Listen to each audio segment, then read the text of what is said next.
Hello बच्चों, let's see this question and here this question say examine the role of judiciary in India's parliamentary system। Question आपसे बोल रहा है कि India के पार्लियामेंट्री सिस्टम में यानी कि संसदनात्मक प्रणाली में जुडिशरी का न्यायपालिका का क्या रोल है, क्या भूमिका है।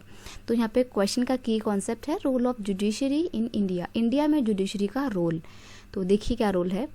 Judiciary work as the guardian of constitution. जो हमारी जुडिशरी है यानी कि हमारी जो न्यायपालिका है वो गार्जियन ऑफ कॉन्स्टिट्यूशन यानी कि हमारे संविधान के रक्षक के तौर पे काम करती है। जो भी व्यक्ति संविधान का पालन नहीं करता है या कॉन्स्टिट्यूशन में कुछ चेंजेस लाने की कोशिश करता है, गलत चेंजेस, तो जुडिशरी उसको रोकती है।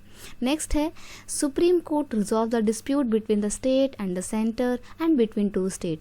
अब देखो किसी भी तरीके की लड़ाई झगड़े जो भी होते हैं, चाहे वो सेंटर और स्टेट गवर्नमेंट के बीच में हो या फिर अलग अलग डिफरेंट स्टेट गवर्नमेंट के बीच में हो या फिर सिटीजन और गवर्नमेंट के बीच में हो, उन सबको रिजॉल्व करता है सुप्रीम कोर्ट। नेक्स्ट है supreme court also protect the fundamental right of citizen. अब लोगों को, हर इंडियन सिटीजन को जो फंडामेंटल राइट्स मिले हुए हैं, right to equality, right to freedom और एटसेट्रा एटसेट्रा, तो 6 आपके फंडामेंटल राइट हैं, उनको प्रोटेक्ट करने का काम भी सुप्रीम कोर्ट ही करता है।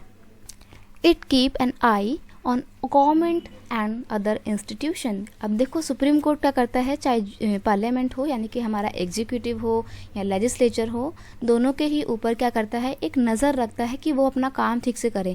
अगर पार्लियामेंट के दोनों ही हाउसेज ने, लोकसभा और राज्यसभा ने, कोई ऐसा बिल पास कर दिया है जो कि कॉन्स्टिट्यूशन के अगेंस्ट है या कॉन्स्टिट्यूशन का जो एक मूल ढांचा है उसको चेंज करता है, तो ऐसे में जुडिशरी उनके इस एक्ट को इनवैलिड करार करते हुए रोक सकती है। तो जुडिशरी हमारी बहुत पावरफुल है। तो उस तरीके से हम कह सकते हैं कि बहुत इंपॉर्टेंट रोल प्ले करती है जुडिशरी हमारे इंडियन पार्लियामेंट्री सिस्टम में। I hope you understand it well. Best of luck.